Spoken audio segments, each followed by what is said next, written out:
Hey moms, welcome to the Gather Moms podcast. My name is Kate. And I'm Rebecca. We've created this space just for you because we're both moms and we get you. Yes, we believe there truly ain't no hood like the motherhood, and we need to be in this together. We also believe we can't mom well without Jesus, so you're going to hear us talk about him too. Follow us on Facebook and Instagram at Gather Moms and make sure to hit subscribe so you don't miss a single episode. All right, mamas, let's jump in.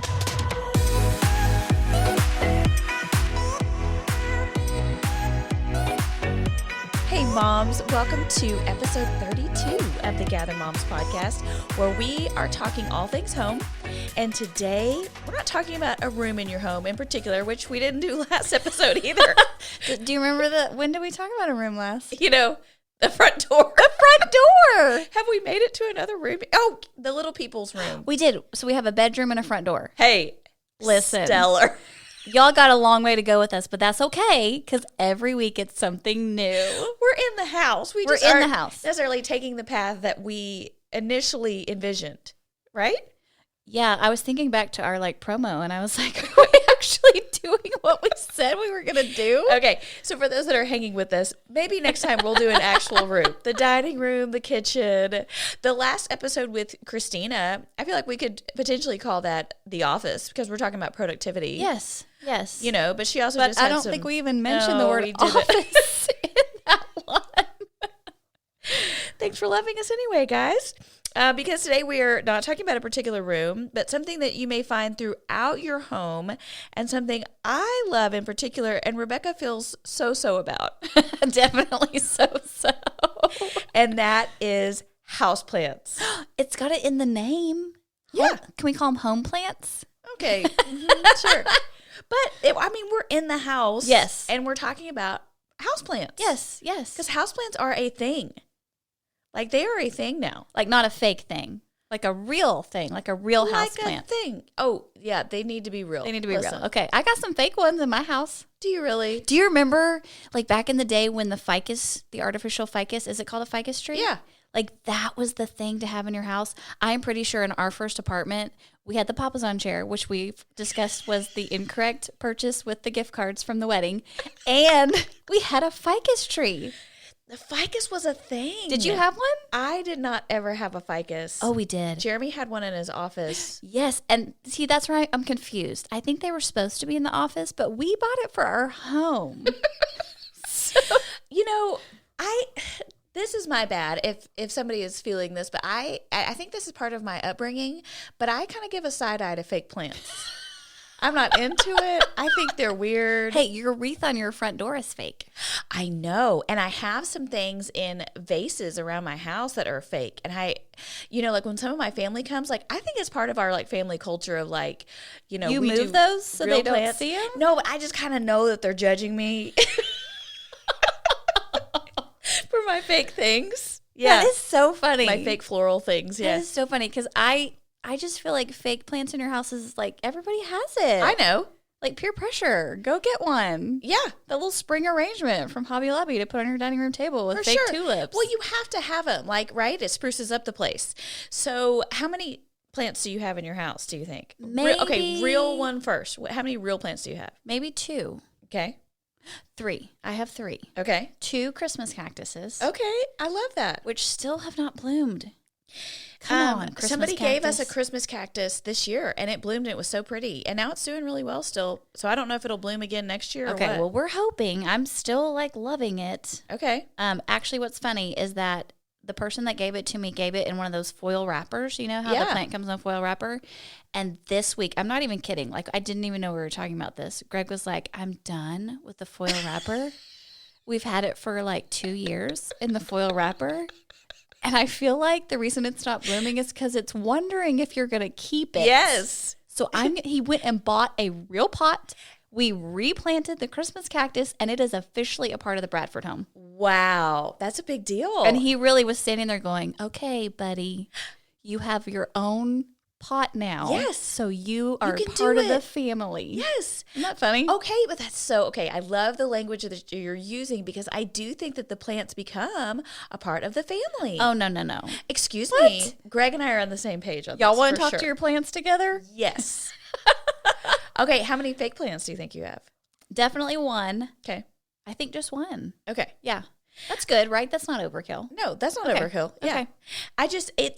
It kind of gives me the oogie googies when like they have dust on them and I'm like, you guys, yes. what are we doing? That's the thing with the ficus tree. It was like a Yeah, dust catcher. it was. And then when you moved it, all the dust would fall. It was nasty. Yeah. Yes. Okay, so we got our first plant 18 years ago when we got married. I'm going to tell you about that. But so Do you then still have it? okay, hold on, it's a whole story. But now I have 22 houseplants. Y'all, we may need a support group.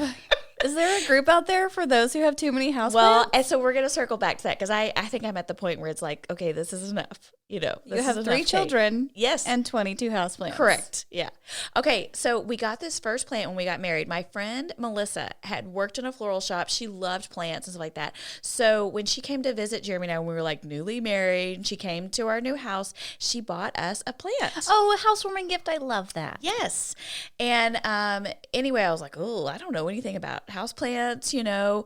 And so I kind of barely kept it alive. And then Jeremy and I watched the movie. It's called How to Lose a Guy in 10 Days. Love that movie. Do you remember? The yellow dress might be one of my favorite formal evening gowns of all time. Do you remember the love fern? The love fern. She gave you a fern? No. Okay. But that's what we call this plant. The love fern. It's kind of an ivy type. I can't remember the name of it right now, but you know, it has like the trailing whatever. Yes. So we call it our love fern. And I've kept it alive for all these 18 years. Does it kind of make you feel weird, like if it were to die one day, if that was like a bad Oh, omen? man. I'm not trying to play. That plant and me, we're going to make it the whole 70 years or whatever that Jeremy and I are married. Okay, Yeah. that's really impressive. I give you total props for keeping a plant alive for 18 years. Oh, well, thanks. Yeah. And I learned how to propagate it. So then you Oh, can, no. You See- can take see the trailing. Okay, dictionary, please. What does propagate mean? You can take this one. So then it gets to be so long and so big, all those trailing things. So you can take them and put them back into the soil, part of the trailing, and then Okay. it grows more and more and So more. you cut them off. Yeah, or you can take one of those vines and then you just stick it in soil in a new pot and it starts to make a whole new plant. So plants, I feel like they're a whole thing now. Yes. It's a trend. It's okay because I did some. Of course, you know, whenever I run Kate the Googled show it. over here, when it's my turn to lead the way, I'm going to do some research. What are okay? you saying, that I potentially don't do research? Oh man, you're the research queen. I do use dictionary.com. You love to define a I word. love to define a word. Yeah, and I love to do a deep dive on some random, backstory of why this is a thing. But this trend that we're in, I want to say, Rebecca, that you called this years ago. Because it was years ago at your birthday dinner that you were like, y'all, cactuses. And now everybody has one in their home. Yes, and then cactus became a huge thing. Succulents. Okay. The succulent trend. Yes, you were out ahead of it. Listen, can we get stock in that? Because I have not made a single dime off that cactus. No, how many years ago was that? 3, 4? Where you started getting into Was cacti? it 2017? Yeah. I don't know. That maybe 4 years. Yeah, 4 Yeah. years. Yes. So you called it. Okay, people, do y'all want to know what's coming for 2022? Come on. I don't know. I need to come up with something. Hang on. Let me think. Oh, I thought you had something no, I in don't the holster. I was really excited. Okay, but hang on. Sometime during the season, I will make my prediction, okay? Okay. Okay. At some point, we're going to need to circle when we get to the closets about what is happening with the trend of clothing right now. Are you talking about my closet? Because I probably have too much. No, dude, I'm talking about the trends in clothing. Oh, yes. Yeah. Spring trends. Yes. These Okay. big old baggy pants that are all the color of sand. All the color of sand. I know. Why is That sand does not a look po- good with my skin. No. No. You look like dirt. Yes. Yes. Yes. There are like 2 people that can wear Especially this. when you're not tan and then your skin's like mayonnaise and you try to put that sand on it. I mean, at least if you're going to wear the sand, let's do some like self-tanning first. Yes. We're rabbit trailing. I know. Okay. So succulents. I feel like kind of were the big thing. Yes. But I struggle with succulents. I can keep an aloe plant alive, but most succulents I kill. Like the real cute ones that look like almost like flowers. Yes, I have one of those. So I have 4 houseplants. Okay, I murder those. Yeah. No, he still has a flower on it. He looks real happy. Wow. Okay, I'm impressed by that. Yes. I can keep aloe succulents and that's it. Don't aloe live outside? Do you bring that inside? They can be inside, but they need sunlight. Okay. Yeah. So there's been this huge boom in houseplant popularity, and it is being driven by the millennials and Gen Z. Thank you, millennials. Yes, and the National Gardening Survey, states that 18 to 34-year-olds now occupy 29% of all gardening households. So they're the ones driving this whole thing. Those generations, the millennials, which technically I'm in, just barely, and Gen Z. You young people. Okay, but I was listening to the Pioneer Woman the other day, and she went to visit her daughter at college, and she said, and she had a houseplant. Yeah. I never even had a houseplant when I was her age. No. So that's so interesting. Right. That they're the ones that really want the houseplant. Okay, so then that begs the question. Now, unfortunately for you, or fortunately for me, I know the answers because I did the research on this, but what do you think is causing this boom among those generations with houseplants? Is it because they're living in cities where there's like no parks and they need green in their life? Good job, buddy. Any other things? Oh, that probably meant that was a wrong answer. No, that was okay. Keep moving along. Because they don't want to have children for a long time because they're trying to pursue their careers, and so they want a plant to keep alive. You are so smart. And are you serious? Yes. So the major reasons that they're saying is that, first of all, it's a very techie generation, right? And we don't have as much time to go outside and be outside. And so they're bringing the outdoors indoors, right? So because you have this kind of human instinct to want to connect with nature, and there's this almost like just natural thing where they're wanting to bring the plants inside because we're not outside as much as we used to be. Okay, I get that. And they are working and traveling more, and millennials and Gen Z are much more urban. And so it's much easier to have a plant than something like a pet, right? Right. But it's something that they can care for. And the other part is that this generation is very much about wellness, self-care, oils, the environment, organic. Right. And so that kind of goes with that whole thing, right? That's hilarious. They're probably feeling like they're like adding oxygen to our world by having plants, right? Okay, like don't hate on that. Excuse me. I heard the sarcasm in that. The research is out there, Rebecca, that plants really do. They clean the air. So Kate's house has really clean air. Yes. Because she has 22 of them. Okay, there's all this research that shows that students study and retain knowledge better. Okay, if they do it next to a houseplant? No, if there's houseplants in the room. I'm going to go get Jake and Ivy and put it on his desk. Watch him. Watch him. He's going to be like, Mommy, I'm ready for MIT. You just watch. Yes. The people recover from surgery faster if there's plants around. It's like crazy, all the research that's out there. Okay. Yeah, it's a real thing. Okay, now I got another little nugget for you here. All right, I'm ready. Okay, so people have been bringing plants in the house since like the first man. Laura Ingalls? Way back. Go back. I didn't see no plants in her TV show. Sure there were, hanging dried herbs. Oh, okay, yes. Right? Yes. Okay. Now, if we go back to the caveman days, like people, what are the people called that like dig things up? Paleontologists. Okay. Have found proof that even like the earliest man they would bring plants indoors. Mm-hmm. Yeah. Really? Yeah, take that nugget. Okay. Then we can bring it to the Bible because you remember old King Nebuchadnezzar? Yeah. Okay, trivia moment. Which book is he from? Okay, hang on. I can do this. King Nebi. Esther? No. Wait. No. There was some king in there, right? I think it's Daniel. I think it's Shadrach, Meshach, and Abednego. And okay, Daniel. it has to be after the Pentateuch. Yeah. So Joshua? I think it's Daniel. I really do. Oh.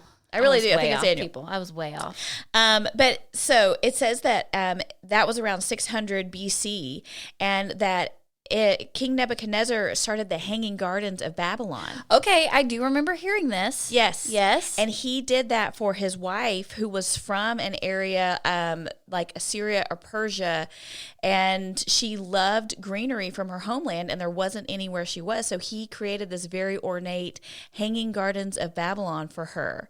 And supposedly, like, they found evidence that this had cedars, date trees, palms, and seasonal flowers, like within this structure that he built. These things lived in there with her. That's so nice of him. Yeah. Good job, husband.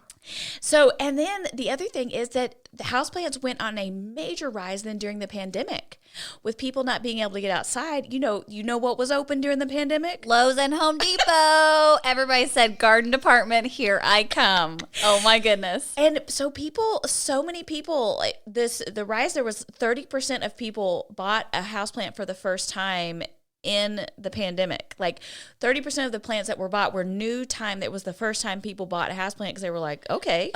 Don't you wonder how they gather that information? Like, do you call these people and say, hey, did you buy a houseplant? What month was that? How old are you? Are you a millennial? Like, I want to be one of those survey people. I will stand outside Lowe's and I will ask you questions. I will do that. Do you feel like you've seen, to the point of the pandemic, we haven't been in a lot of people's houses in the last year. But do you feel like you've seen more houseplants in people's homes, or do you not pay attention to that mess? I mean, I go in my parents' home, and my dad loves plants. Yeah. But he doesn't really have them in the house. Oh, no, my mom does have plants in the house. Yeah. I don't think so. Okay. I don't know. That's not really one of the things I notice. Like, I notice it in your house because you have 22. So there are a lot of places. And when you water them, you put that picture on Instagram with them all sitting on your counter. And I'm like, oh, my goodness, she has so many plants. Well, and if you look like on Instagram, I mean, anybody that's a millennial or Gen Z, like when they're taking a picture, they usually have a houseplant in their picture. It's like a whole thing. Maybe that's in their Zoom then, right? If they're working from home and they're Zooming, sure, you got to have a plant in the background. Yes. Okay. Right? It's part of the whole aesthetic. And so the most popular ones that people have, do you know what the big one that most people have is called? Ivy. No, dog. An ivy, that's like the 70s, 80s. Fiddle leaf fig. Fiddle leaf fig. Do you know what that is? I think I know what it looks like in my mind. Yeah, it's a big monster, and a lot of people do buy those fake because the thing is, those are hard to keep alive. That's the one I've seen on Insta influencers that they're like trying to sell me from Amazon. Yeah. The fiddle leaf fig. Yeah. Okay. Because it's really cool looking. Yeah. But they are so hard to keep alive. And the other one is called a monstera leaf, and it's also like really big. And that one's also very hard to keep alive. And so part of this whole thing is with anything that becomes a trend, then there's this competition of like, who's the better plant, mom or dad, right? Who's going to keep these plants alive? I'm going to go ahead and take last place on that. I'm just going to step out and be like, I'm so sorry, plants, if you don't stay alive in my house. No. It's okay. Well, and so for me, I researched like which ones, the first plants I bought for my house, I bought these ones from Lowe's that were called plants of steel.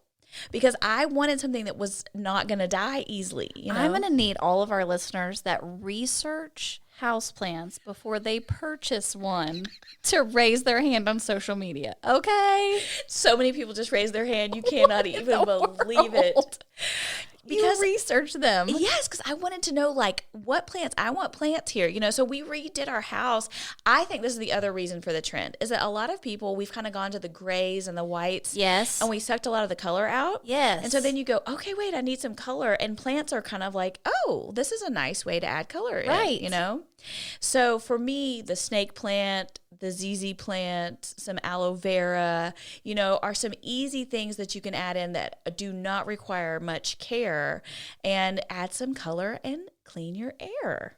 I love fresh oxygen in my house. It's so fabulous. Okay, but here's part of the problem with houseplants. You could just open a window. Okay, just saying. Okay, rude. Here's part of the problem with houseplants. There's sometimes bugs. Oh, the bugs. Tell me about the bugs. Okay, so we've got these gnats now. Like not fruit fly gnats. They're similar. Okay. It's like fruit fly gnats because the gnats feed on like the decay in the soil from the houseplants. Yes. And so now I've got 22 places for these gnats to be like, yo, I'm living my people best did life. Want to come over to your house because they were like, ooh, fresh oxygen, I'm coming. And now they're like, I'm out. I don't need to be around a gnat. So, but I think it's so interesting because it's like anything, like you think, oh, that's going to be so cool. I'm going to add that into my life. There's always going to be some kind of gnat associated, right? Oh, There's are always, you bringing it home on the spiritual side? Are know, we doing it? This is not what I planned, but I feel like it's there for the picking. That anything you think is going to like, oh, this is going to be great, there's always going to be some kind of maintenance or downside or something, I don't know, that you didn't expect that you now have to deal with because you've added this thing into your life. I think that's true, though, because I think I hear people say that when you choose to do something, sacrifice is involved. Yeah. Like there's something that you have to give up or take care of. Yeah. And if you're not, then why is it worth having? Because then you're not really doing anything. Well, and I think, I mean, for me, that's kind of what we've been talking about this whole season is like, be mindful of what you're bringing into your house because, yeah, it may be something that you like and adds to your aesthetic, but it just may be another burden that you have to bear. Right. And so you have to decide, like, is the profit and loss worth it for me here? What's the rate of return on what I'm doing? Yes. Is this worth it for me? So for me, there's lots of aspects with the plants that I love. Like, I really love plants, and you and I were really on a gardening kick for a few years there.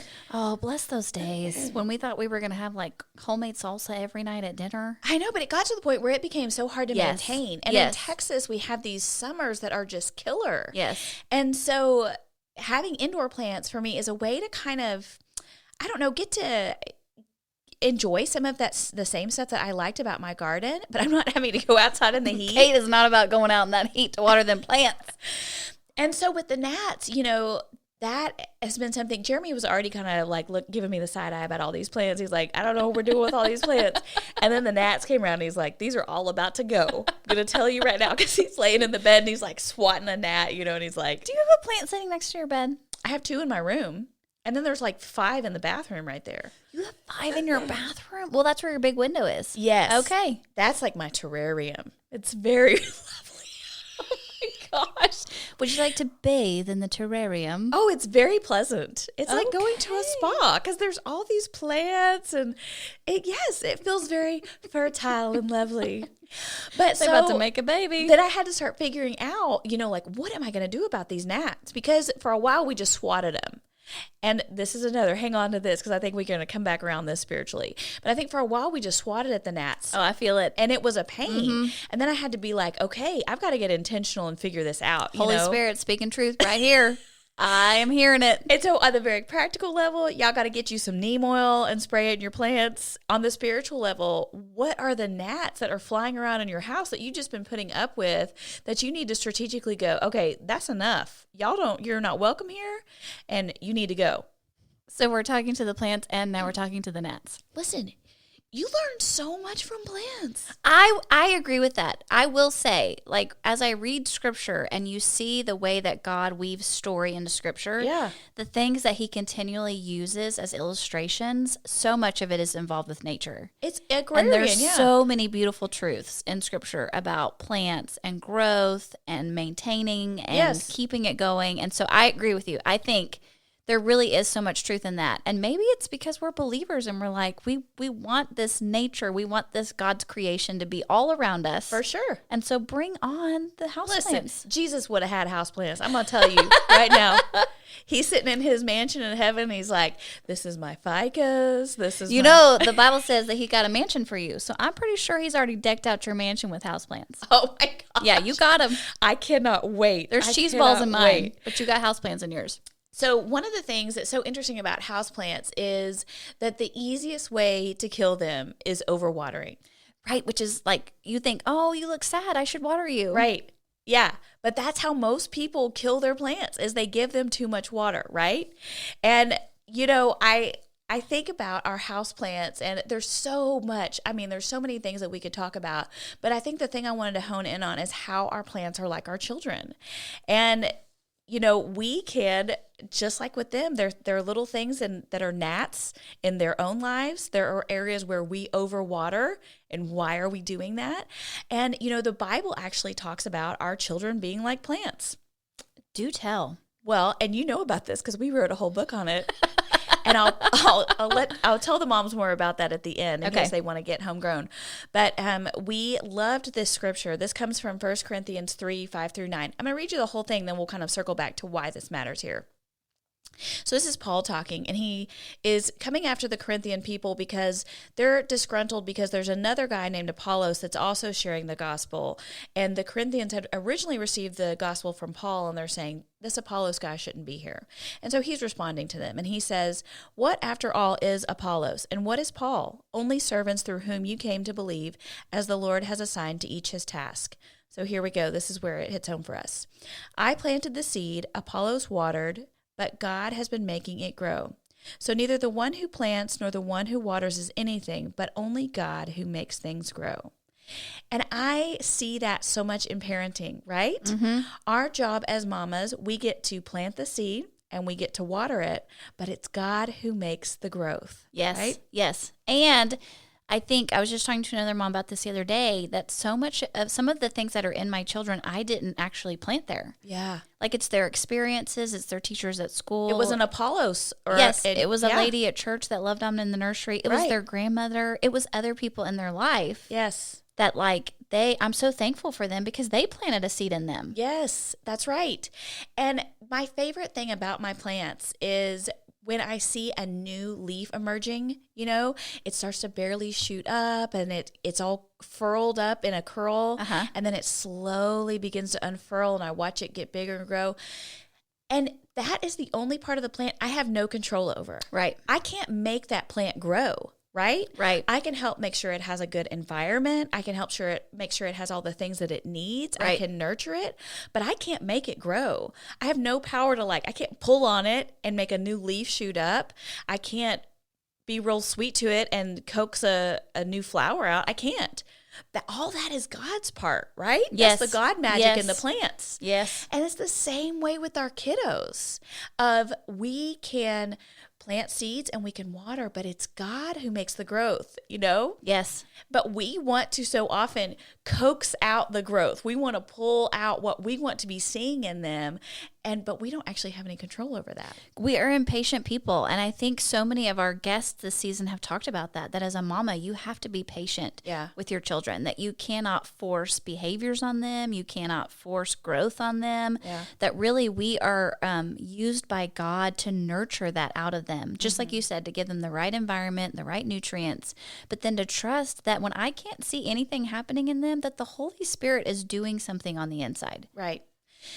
And when I think about overwatering or underwatering them, I think overwatering comes from anxiety within us, where maybe we're not seeing what we want to see out of them, or we want to make sure that everything is just right. And so we water too much. We get too involved. We say too much. We try and control their friends and who they're hanging out with. And we're messaging their teachers, right? No, it's so true, especially now with a teenager. It's this nagging. It's like I'm not giving him opportunity to do it on his own. I just think if I ask enough questions and I bang on his door enough and I follow up on those grades enough, that somehow I'm going to make a difference here. Yeah. And that's so true. It's like I'm overwatering. Like, okay, I've asked. Now I've got to step back and let that kid do it. Right. And, with the underwatering, I think most of us probably don't struggle with that as much, right? Because we're trying to water. But sometimes in that underwatering is when maybe we're not paying attention. We let something get away from us that we're not seeing because we're not just kind of regularly checking in. With my plants, I go around, and the way I know to water them is I touch the soil. Right. And if the soil feels really dry, then I have to water it. If I touch the soil and it's wet, well, then it's good. Right. And with our kids, we have to have those touch-ins where we're going to touch the soil and we're saying, okay, are they getting enough water? Are they getting enough from me? Not too much, because it will actually kill them, this plant. It will be dangerous to them. And so am I giving them the right amount of water here? I think that's such a good word too, because I was actually reading something the other day about a mom who said she was sitting on the couch reading a story to her child that they're reading on their own now, and they don't ask for her to read to them, and this kid did, and so she sat down to read to them, and her phone was next to her, and it would buzz when a text would come through, and she said, I could feel my child tense to see if I was going to stop reading and listen to or check my phone, and when I didn't, the child relaxed back into my arms. Wow. And I think that's a good word for us as moms, that I can very easily get caught up in myself. Yeah. And forget that my child needs me to touch and check in with them. Yeah. Because sometimes I may just assume they're doing great, but I have not taken the time to sit down with them and really spend that time with them. Yeah. So for me, that's a great word to go, wait a second, I have to make sure that they are getting the water that they need. Yeah. And then, we think about the gnats, because we think about that situation, that there are bugs in the garden. There are things that come in, whether it's the enemy or whether it's, the child's own sin or friends that are causing, putting these little gnats in the way. And the thing with gnats that I had to learn about my plants is they're not just going to go away. Gnats don't go away on their own. Once they have made a home there, they're going to keep replicating until we deal with that situation, right? Right. And so just like with our children, if they're having behaviors or we're seeing a sin struggle or something like that, those behaviors aren't just going to go away if we ignore them. If we just kind of swat them away and try and keep going. Yes. Just like what we talked about with Christina, that we sit down and we have a come to Jesus meeting and we're like, hey, listen. Right. We need some neem oil. What do we need to do here? Because this is not working. Yes. Yes. This area is not working. Instead of I feel like we swat things away and we just kind of keep going and then we end up erupting at some point, or things get too far away from the kiddo instead of us kind of coming in and saying, hey, there's a bug in the garden here. Let's address this. Well, and to be reminded too that while they're little, some of those things work themselves out in just their growth. They're just growing up and they're learning their environment. For sure. But I do think there comes a point where we have to decide, okay, is it okay now at age 10, but is it going to be okay at age 18? Mm-hmm. And so it may be something that's just frustrating to you or annoying, but it may be something that you need to address as a mom. Yeah. Because left unchecked, right now it may not be that bad, but in 5, 10, 20 years, it's totally different. Girl, yes. That was something you're saying exactly something I learned in a teacher training, 18 years ago. And she said, what's cute now may not be cute in 3 months. Basically saying that with your students, that with my students, if they're maybe cracking a disrespectful joke, maybe it's funny the first time and I'm like, oh, that was pretty witty. But then 3 months later, if they're still doing it and it's disrupting my classroom. And so what may be cute now in a kiddo, can you project that 10 years down and go, oh, that's not going to be cute then. Right. We need to look at that. For sure. For sure. That's a good word. They're dropping F-bombs at 2. You might be like, oh, that was funny. And then, you look back. Not so funny when they're bigger. No. So I just think our houseplants can be a good reminder for us of what our calling is as mamas and what it isn't, and that as we go around and we check on the plants in our home and make sure, are they getting the right amount of water, that it's a reminder for us, are we checking on our kiddos, are they getting the right amount of water, and are there any gnats that we need to deal with, and to pay attention to that, because those things want to come in and disrupt the soil of our children, and we want to help create a healthy environment for them and let them grow. Well, and from last week's episode with Christina, where she talked about that as mamas, sometimes when we don't have the time to put our game face on and something just erupts out of us, I really want the Lord to make sure that I'm getting enough water. Yes. Am I spending the time that I need to make sure that I am growing properly? Because when I grow properly, it helps my family grow properly. That is really good. I hadn't even thought about that part. That's very good. My own care. Am I getting the right amount of water? Yes. That's great. So, moms, this whole concept that we talked about, Rebecca and I actually wrote a Bible study called Homegrown, and it is a 4-week study, and we feel like God has used it so much in the lives of moms that we love and in our own lives when we were writing it. So we would love for you to get your own copy. You can go to Amazon, and just search Homegrown Bible Study. And you will see it, and just order you a copy and let us know what you think about it. And we are so thankful that you are here with us today. If you get a new houseplant or you love houseplants, make sure to tag us over on @GatherMoms, and we will see you next time. Bye, moms.